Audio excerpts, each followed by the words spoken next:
Devi guardare là, perché è là. La cosina blu? La lucina blu è il microfono. Mentre la parte quadrata è quello che mi guarda. Ci si guarda anche fra di noi, però ecco, quando ti rivolgi al pubblico, guarda là. No, mettiamoci un attimo una cosa un po' carina, perché... Carina? Io prendo più così non mi riesce? Questi sono no, ma puoi fare anche delle facce un po' strane, anche un po'...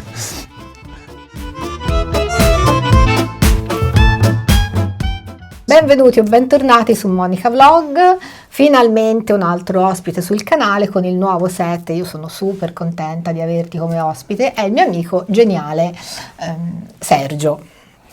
Grazie, ciao. Allora, Sergio io l'ho conosciuto ormai più di 20 anni fa, Sergio, l'ho conosciuto quando sono entrata nel coro d'altro canto. Esatto. Bei tempi, sono stati dei tempi veramente gloriosi. Eravamo tutti e due, io con un marito diverso, te con una moglie diversa. Nel cose della vita, è passata tanta acqua sotto i ponti. Ci siamo un po' persi e poi ci siamo ritrovati di recente perché Sergio recita nella compagnia teatrale insieme a mio marito, insieme a Luigi. Che ho ritrovato anche lui. Hai ritrovato anche lui perché anche Luigi era venuto certo. lì. Quindi ecco perché lo chiamo mio amico geniale. Allora, perché lui nella vita sarebbe un vigile urbano, polizia municipale. Sì, e nel frattempo ha cambiato 2 o 3 definizioni, l'ultima è polizia locale. Polizia locale, io sono rimasta al vigile urbano. Va bene, va benissimo. Però, perché rende mi è contento che non mi chiami ancora guardia. La guardia.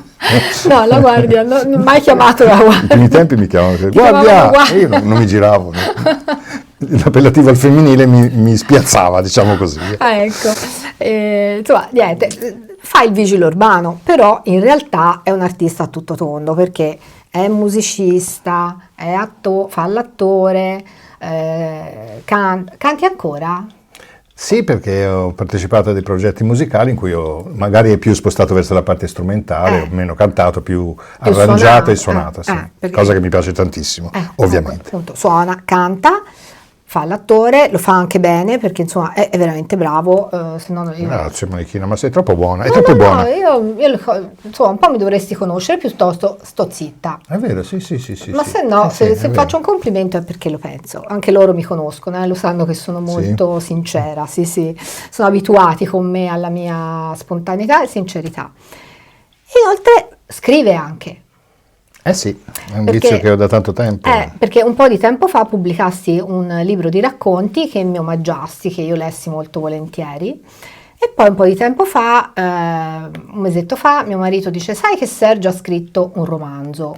Io, sì, ha scritto un romanzo, mi ha detto che c'era questa presentazione, e da quello che mi raccontò Luigi su questo, no, perché è una cosa... Io mi aspettavo un romanzo tipo filosofico, una cosa solo incentrata su quello. E ho detto, ma vabbè, comunque ero curiosa. Infatti siamo andati alla presentazione del suo libro. Fra l'altro una presentazione fighissima, perché... mi piace, se la pensi così sono un uomo perché sono stati letti dalla nostra amica Alessandra, che anche lei è attrice dei pezzi, dei brani del libro. Poi c'erano dei musicisti, una cantante che è stata un tormento per me. In che senso? Positivo o negativo? Prima positivo, poi negativo, ma è stato un tormento perché praticamente io dopo che sono venuta all'inaugurazione del tuo libro sono stata tipo 20 giorni con la canzone di Noah nella testa fissa, piantata come un chiodo. Non riuscivo a toglierla, veramente, perché questa ragazza si chiama Dori, che ha cantato sto pezzo, bravissima, veramente, sono rimasta super contenta, però mi si è infilato lì nella testa e dicevo: Luigi, aiuto, non riesco a togliere sta canzone dalla testa. Quindi insomma è un ragazzo questo qui che ne fa 1000. Ma... come sono nate tutte queste passioni? Qual è nata prima?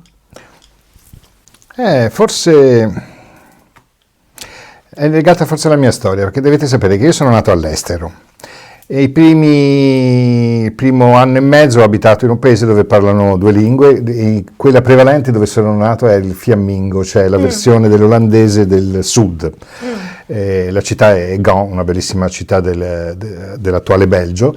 E avevo iniziato, mia mamma mi racconta che avevo iniziato a parlare quella lingua che ai miei orecchi adesso risulta uno strogoto incomprensibile. Davvero, Però il francese era la lingua che parlavano fra di loro i miei genitori, per motivi sui quali ci dilungheremmo troppo. E quindi sono passato al francese. Dopodiché, arrivati in Italia, ho rimparato, resettato e ricominciato con l'italiano. Con l'italiano. Che hai imparato benissimo. Dopodiché, evidentemente, alla fine di questo disorientamento, la parola in sé è diventata una parte importante del mio modo di vedere la vita, di comunicare. E subito dopo la scrittura. Quindi prima di tutte queste passioni è stata la scrittura? Sì, penso proprio di sì. Anche se a casa mia si ascoltava tantissima musica grazie a mio padre, che aveva una bella collezione di musica classica, e poi come tutti gli adolescenti ho iniziato ad ascoltare altri generi, si è aperto tutto un mondo. E poi ero particolarmente dotato per una componente che non hai rammentato, perché giustamente la trascuro da tantissimi anni, che ha anche una certa propensione per il disegno. No, ecco, questa non la sapevo. Disegni anche? Tanto per cominciare so apprezzare le cose, sì, quello sì, l'arte. Lo so che apprezzo. Questo è un derivato, ma sono abbastanza portato anche per il disegno, tant'è che se ti ricordi bene, un genio. mi ero informato anche da te per vedere di imparare qualcosa della tua grande capacità, e poi frequento amici, compresa la Dori che hai menzionato, sì, che dipinge. Infatti sì, la copertina del quadro, la copertina del libro è un quadro di Dori. Sì. Ora, poi dopo vi parlo anche un po' dell'ultimo libro, perché mi è garbato veramente tanto. E quindi prima, ecco, non me l'aspettavo, io mi immaginavo che fosse più partito tutto magari dalla musica, e invece no. È difficile anche distinguere, bisogna tornare molto indietro nella memoria. Io so che si respirava aria di creatività in casa mia. Sì, quello si è capito. Forse era anche quello un portato di questa doppia anima, no? Cioè, pensa al Rinascimento, adesso parliamo fra intenditori d'arte, il Rinascimento fiammingo da una parte e Firenze, dove abitavo a quei tempi, arrivavano tutti i parenti dal Belgio, cosa si faceva? Io ero un pischellino, ma andavamo in giro per musei. Insomma, diciamo, sei stato aiutato, nel senso che sei cresciuto in un ambiente familiare di un certo livello. Poi mi dicono che mia nonna ballava e recitava. Mio nonno materno suonava a orecchio, esattamente come me, ma suonava. Circolava. Sì, insomma, tra genetica e aria che si respira, insomma, hai avuto modo di sviluppare bene questo. Senza eccellere probabilmente in nessuna di queste, però praticandola è come un cuoco che sa riconoscere una ricetta fatta bene, perché a sua volta si è cimentato con quell'arte. Ecco, io la prendo con questo spirito qui, questa cosa. Ma sai che anch'io, allora, me ne sono fatta un po' un cruccio di questa cosa per tanto tempo, perché anch'io ho sempre spaziato tra tante cose, no? Poi, per carità, la pittura l'ha fatta da padrone per tantissimi anni della mia vita, veramente. Però anche a me piaceva suonare la chitarra classica. Canta mica da ridere anche sta ragazza cantavo. Qui. Forse non lo sapete, io lo so. Ma se ogni tanto gli sparo qualche video dove improvviso, vedi, allora lo sapete. Ogni tanto appaio con tipo uno short dove tiro due verci, a parte ormai la voce è andata, non è più quella. Ma lascia giudicare a noi. Comunque anch'io ho sempre avuto tanti interessi che però mi dicevo, ne fai 1000, non ne fai bene una, cioè non eccelli in niente, e l'ho sempre vista questa cosa per molti anni della mia vita un po' come prova a pensare cosa ti direbbe un Leonardo da Vinci di una considerazione di questo genere. Ma ora che siamo più vecchietti magari riusciamo a vedere sotto un punto di vista diverso questa cosa. Anche Leonardo si annoiava subito e era vorace. Ecco, la voracità non è un difetto in questo campo. No. In altri settori forse, che non so. Sì. In questo no. No, è la nostra vita ha diversi piani, come quella di chi legge parecchio. Ecco, veniamo un attimo anche al libro, perché allora io te lo dico subito, i video dove si parla di libri non hanno così tanti ascolti, purtroppo, però io ogni tanto, soprattutto se trovo una cosa che mi interessa, infatti te l'ho detto, guarda, vieni a parlare. È un pretesto per parlare di altre cose. Sì, ecco, intanto ve lo voglio far vedere, che è questo qua.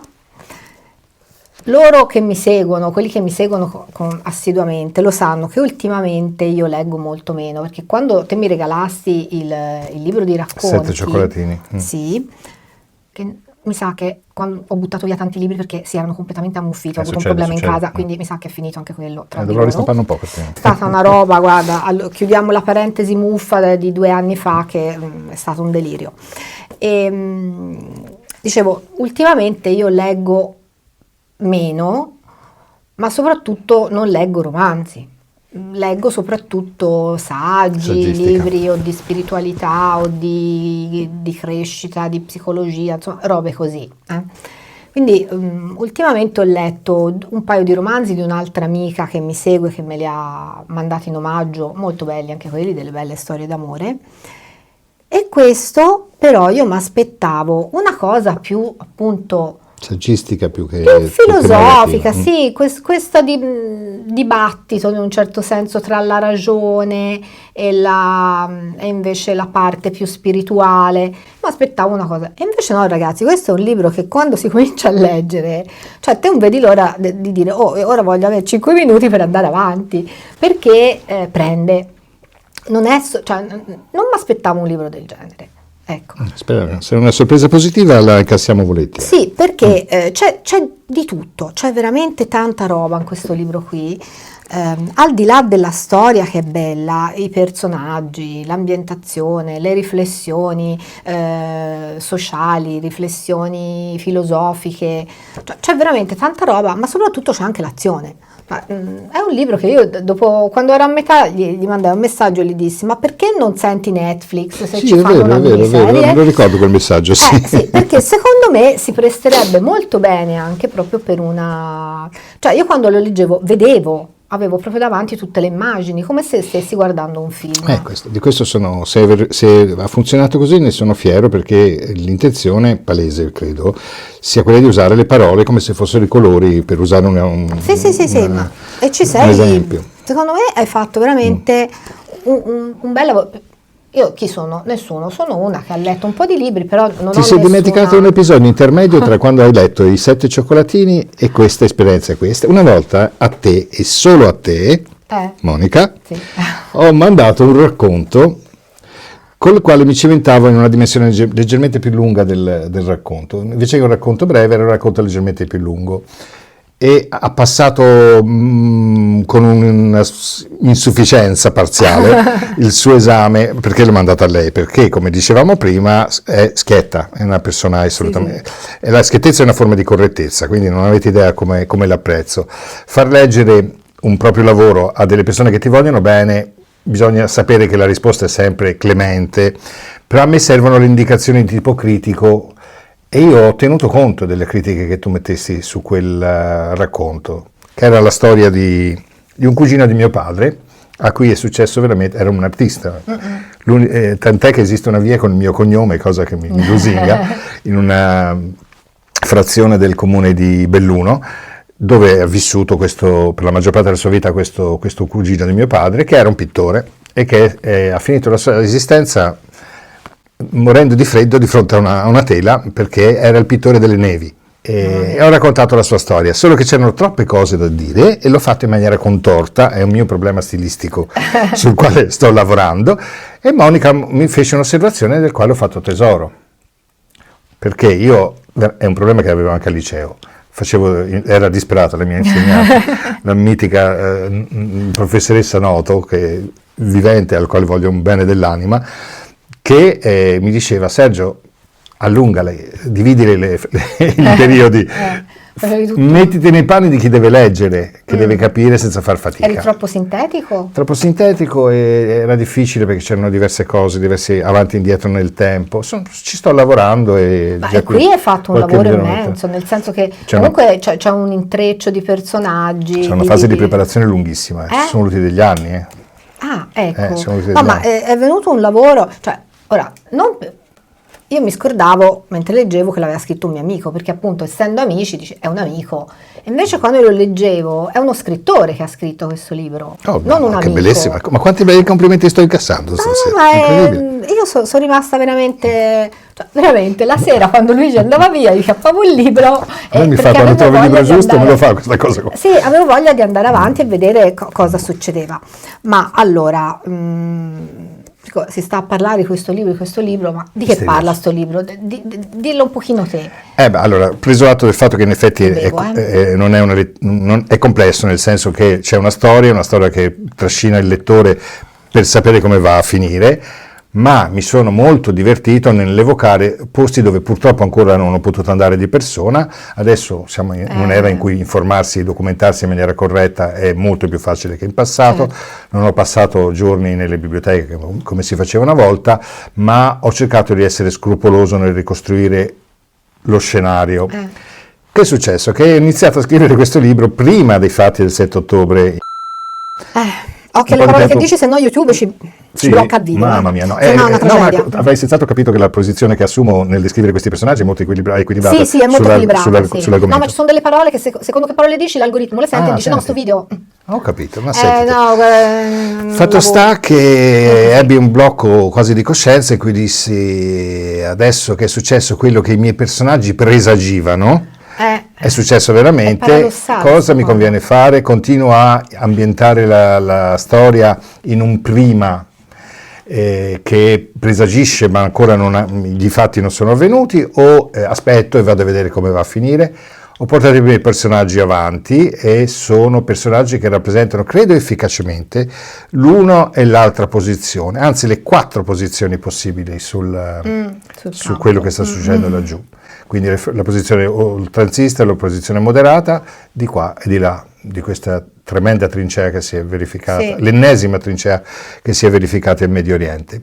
Però dovete ammettere che la scelta di uno sfondo paesaggistico come il deserto e la forzata convivenza di 2 persone diversissime che però si ritrovano è un presupposto che permette dal punto di vista narrativo di spaziare su tante cose. Quindi in realtà, nonostante non sia un saggio, io lì espongo più che delle mie soluzioni, dei miei dubbi, che sono i dubbi di tante persone. Ma infatti fai parlare i personaggi, ci sono questi personaggi che portano vari punti di vista che possono essere insiti in ognuno di noi. Perché la situazione è complessa e se te volutamente e ideologicamente scegli una delle 2 parti o una posizione escludendo le ragioni dell'altra, fai una scelta che è più semplice, molto più semplice, è più facile che non rimanere nel dubbio.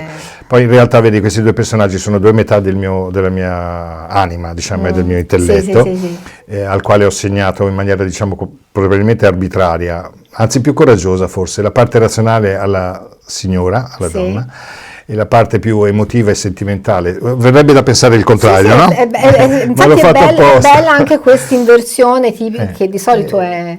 Persone che si sono conosciute nella loro gioventù, c'è la tenerezza anche del ricordo di questa fase importante della nostra vita, che è quella della formazione, l'adolescenza, si ritrovano dopo che ognuno ha percorso un bel pezzo di strada autonomamente in direzioni diverse.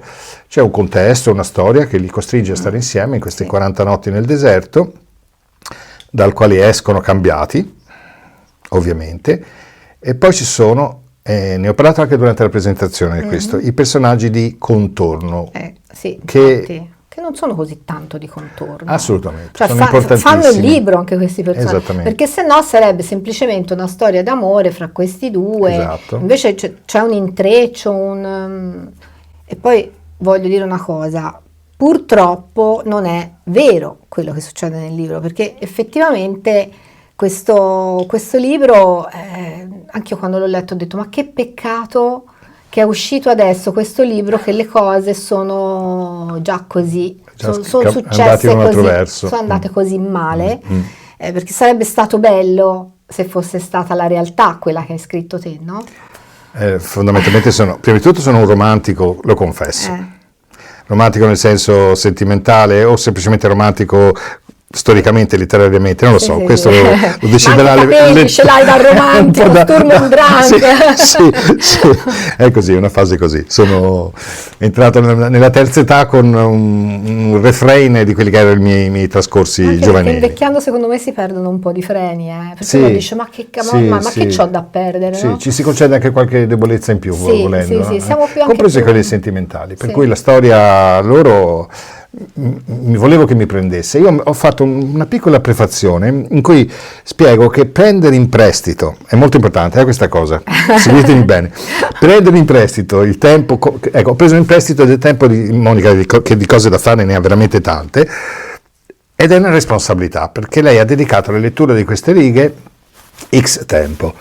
ne deve valere la pena, perché gli scrittori fanno questo, si prendono un pezzettino della vita di un'altra persona.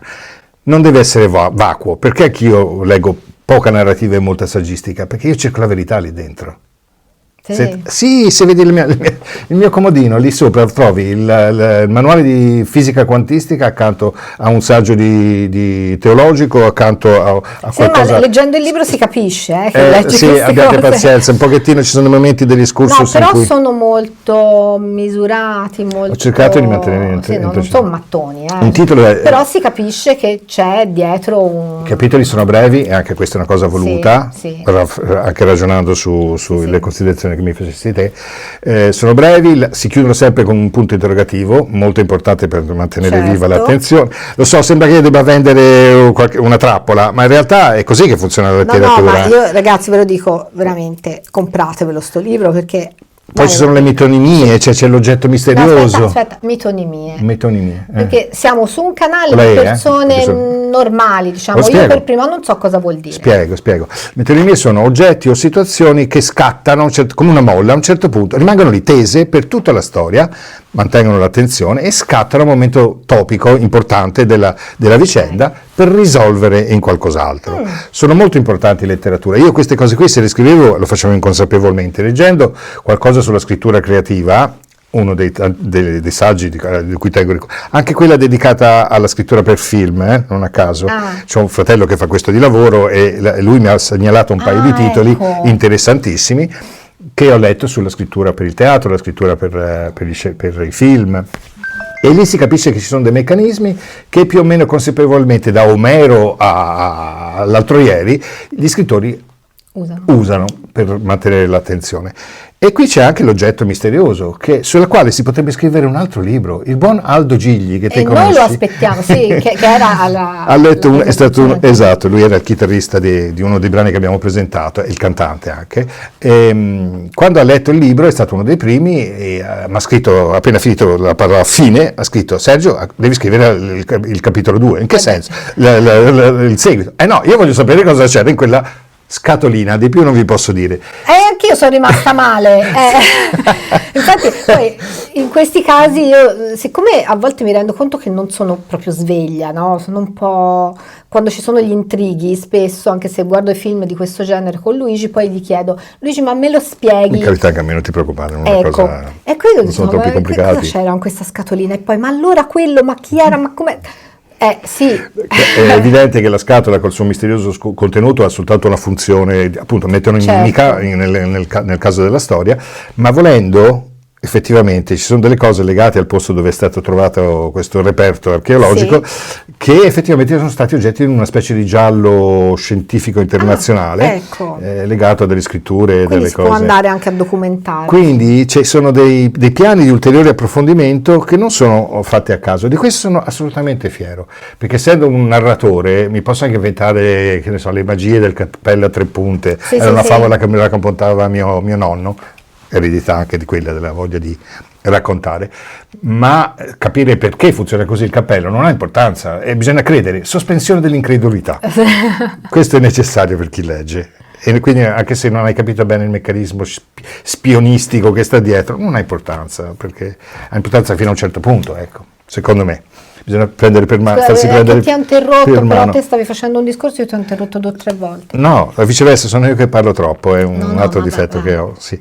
E quindi niente, questa sospensione, questa fiducia che chiedo al lettore: sì, ok, vieni con me, ti racconto una storia, ma ci voglio mettere dentro, perché se ne valga la pena, quelle cose che io vorrei ci fossero in un racconto di narrativa.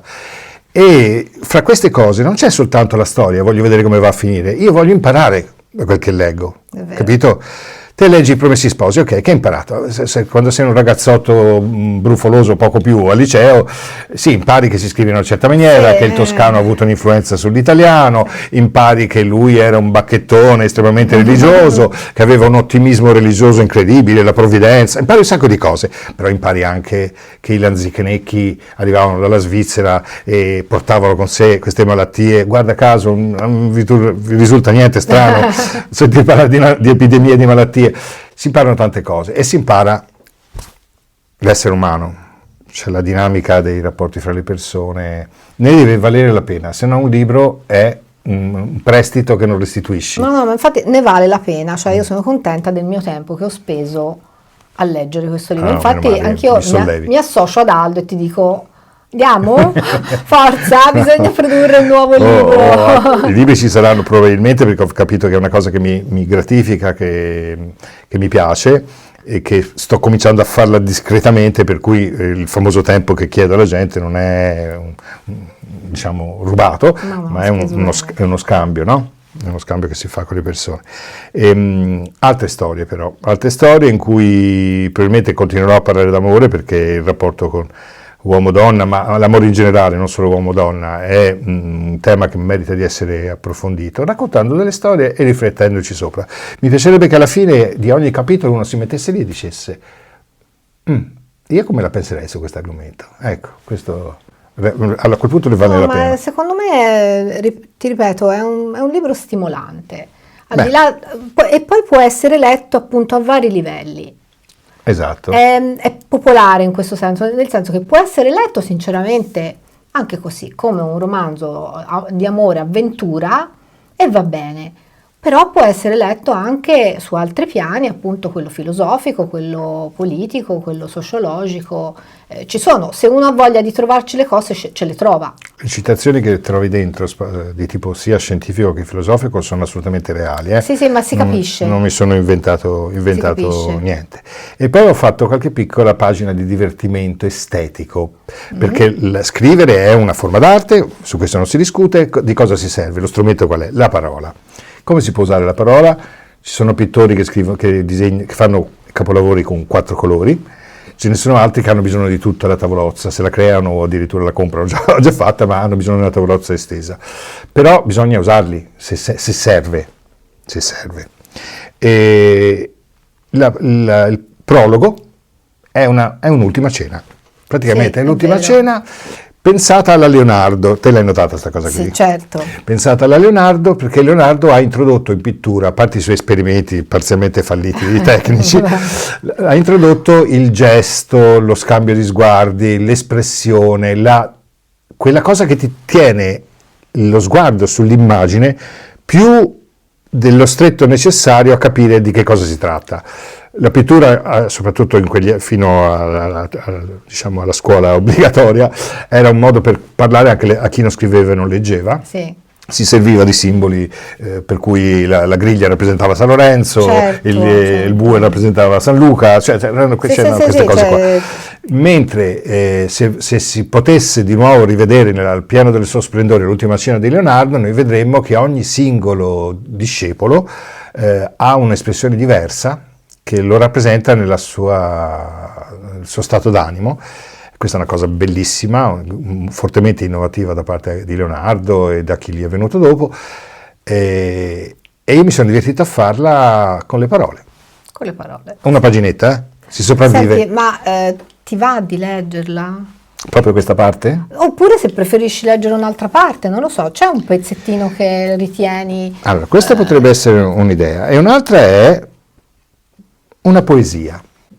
Che è un personaggio, è una poesia che è molto più vecchia del libro, che io ho scritto mentre aspettavo di finire il mio turno di educatore, quando lavoravo alla Querceta, a Montecatrini, ho fatto anche quello, sì. E che mi è tornato perfettamente utile, perché rappresenta un pochettino il fascino di questo paesaggio desertico, che non rappresenta altro che il deserto che a volte abbiamo... il deserto, magari si sentirà, scusate, che rappresenta uno spazio che, come esattamente nel Vangelo, uno spazio dove uno va per stare da solo, no, per ritrovare se stessi. Sì. Questo è il deserto, la potente simbologia del deserto. Parola, per esempio, che nel caso di Sahara vuol dire il niente, già questa idea qui è devastante, il niente, però è un qualche cosa, perché certo. È lì.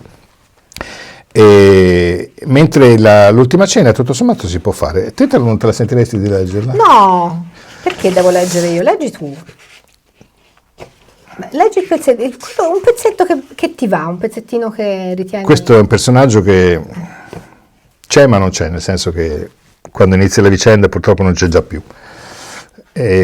e parla in prima persona. Ti puoi mettere gli occhiali se ne hai bisogno. Penso che sarà necessario. Gliel'ho fatti togliere perché sennò sflashava la luce, ma insomma in questo caso... Sono i mezzi tecnici ai quali bisogna sottostare. Sì, in questo caso se ti servono usi.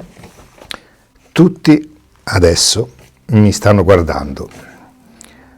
Alle luci tremolanti delle fiaccole, le ombre dei commensali sembrano danzare, proiettate come fantasmi incerti contro il drappo della tenda che ci ha riparati. Il vento è secco, ma troppo fresco e carico di sabbia quando alita dal deserto nelle notti di primavera. Vedo in ogni volto dei presenti un'espressione che mi dilania. C'è la delusione, la rabbia, il dolore, il dispetto, la sorpresa, il timore. Vedo l'incredulità, in alcuni la premura, in altri la minaccia o il sospetto, ma riconosco anche la disperazione e purtroppo la decisione irrevocabile.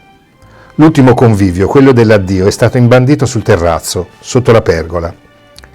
Dai tetti piatti che si addossano gli uni agli altri, Gerusalemme si ammira splendida, distesa, languida, come un'odalisca sulle sue colline, ornata da un magnifico cielo stellato. Io non sto tradendo nessuno, ho appena detto, alzandomi risoluto nel silenzio teso ed ostile, ma non farete questo in mio nome. Me ne vado, sapendo che potrebbe essere l'ultima volta che vedo i miei fratelli. È stata l'ultima cena. Mi vengono i brividi ora che l'ho letto e so come... Che cosa c'è dietro? Erano le impressioni, se le avete contate, erano 12. Mi sto commuovendo. Loro sanno, ogni tanto piango, anche mentre sì, è una bellissima cosa, mantieni questa capacità. Mantieni questa capacità perché è importante. La poesia è scritta da lui, che non sa che lei l'avrebbe letta prima o poi. Quindi rilesse dei versi scritti di suo pugno quasi senza ripensamenti. La calligrafia le sembrò morbida, pacata, come la sua voce, che le mancava tanto. Giorni di volo sopra questo nulla, ed ombra strappata d'ali fra le dune, e nelle notti il canto è per le stelle alte sopra i falò, fino a che c'è aria, fino all'acqua dei pozzi, fino alla fine dell'ansia, e posarmi su di te. Bello, bello. No, ragazzi, ve l'ho detto che è un genio. Vorrei ora chiudere il video, capire com'è che la tua vita ti ha portato poi a fare un lavoro così semplice, tra virgolette, con tutte queste doti comunque artistiche. Cosa ti ha portato poi? No, forse proprio allora devi sapere che io facevo quando andavo all'università, io ho fatto 2 tentativi di portare avanti l'università, tutti e 2 per motivi diversi. Non sono laureato. No, ecco, allora, se lui non è laureato, vabbè. No, ma perché credo e sono fermamente convinto, e lo erano anche altri importanti personaggi del passato, che la formazione in realtà non finisce mai. No, infatti. Io mi laureerò l'ultimo giorno della mia vita probabilmente, perché dirò, sì, ok, ne valsa la pena, quella sarà la laurea. Sì, ma ecco, questa è la prova che a volte il pezzo di carta è solamente un pezzo di carta. Ho fatto vari lavori, ma questo qui che sto facendo attualmente mi dà la possibilità di stare con la gente, non necessariamente in maniera pacifica, a volte anche conflittuale, anche conflittuale, fa parte delle cose, ma io sono fondamentalmente una persona che crede in una società che provi a seguire delle regole. Questo non mi rende assolutamente un fanatico, ma sicuramente mi ha dato la forza di fare un lavoro con degli aspetti delicati da questo punto di vista qui. E l'ho fatto con coscienza, eccetera, ma mi è avanzato anche il tempo di vivere la mia vita, fra alti e bassi, e di continuare a fare le cose che ho sempre amato, compresa la musica, compreso lo scrivere. Quindi ti lascia anche del tempo libero? Sì, me lo sono ricavato con le unghie e con i denti. Poi attualmente sono accanto ad una persona straordinaria che ha una pazienza infinita, Lisa, che mi lascia lo spazio per occuparmi di queste cose, e quindi le sono tantissimo grata perché ne ho bisogno, altrimenti non... Ma è importante anche la persona che ti sta accanto. Io lo vedo con Luigi, il grande rispetto che ha delle mie esigenze di tempo e di solitudine, perché io sono una persona che ha bisogno di tanto tempo da sola per fare le mie cose, per seguire i miei ritmi, e lui questo lo capisce, me lo lascia. Ridendo gli ho detto: guarda, non ti credere che ora perché vai in pensione si sta insieme tutto il giorno, Ha detto la parolina magica, la parola pensione, questa cosa misteriosa che pare che esista, alcuni miei amici me lo Sì. confermano.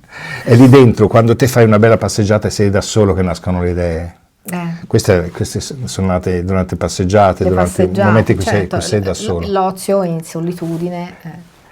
È il momento in cui nascono le idee, sì, è così. Nel Sì, ma silenzio e nella solitudine. è fondamentale il silenzio e la solitudine. E una cosa che in questo momento in cui stiamo vivendo, in questo proprio momento storico, secondo me, la solitudine viene completamente rifugita, ma io per prima, perché tutti facciamo fatica a rimanere da soli nel deserto con noi stessi, capito? Quindi, Perché rischiamo di trovarci davvero noi stessi. quindi fa paura stare con noi stessi e spesso siamo anche bombardati, comunque la società ci bombarda di cose che ci porta a essere sempre connessi, il famoso scrolling sul telefono, che cioè non siamo più abituati proprio a stare fermi, in ozio, senza fare niente, e è quell'ozio senza fare niente poi che fa fiorire anche delle idee creative, delle cose nuove.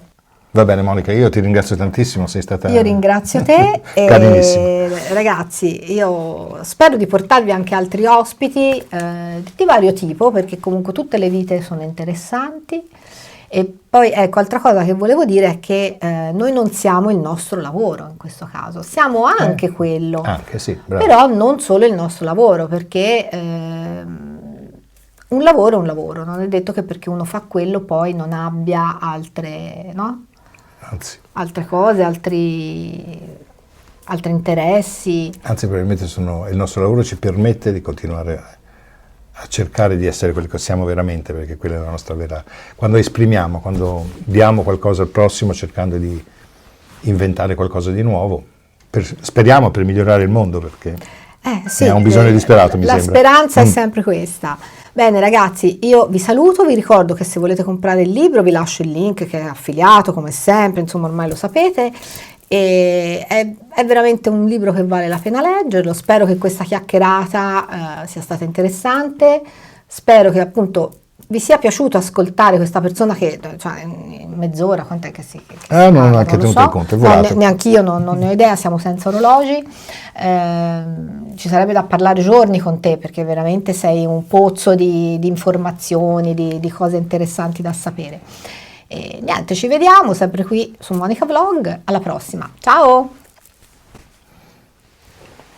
Ciac, ciac, ciac. Allineo l'audio. Funziona in automatica, così che quando fai clap, clap, clap, o lo usi te poi quando vai a No, rivedere? mi serve per allineare l'audio, perché avevo paura che non ci fossero problemi con i microfonini. Speriamo di non aver fatto troppo casino quando tocca. Vabbè, se c'è casino.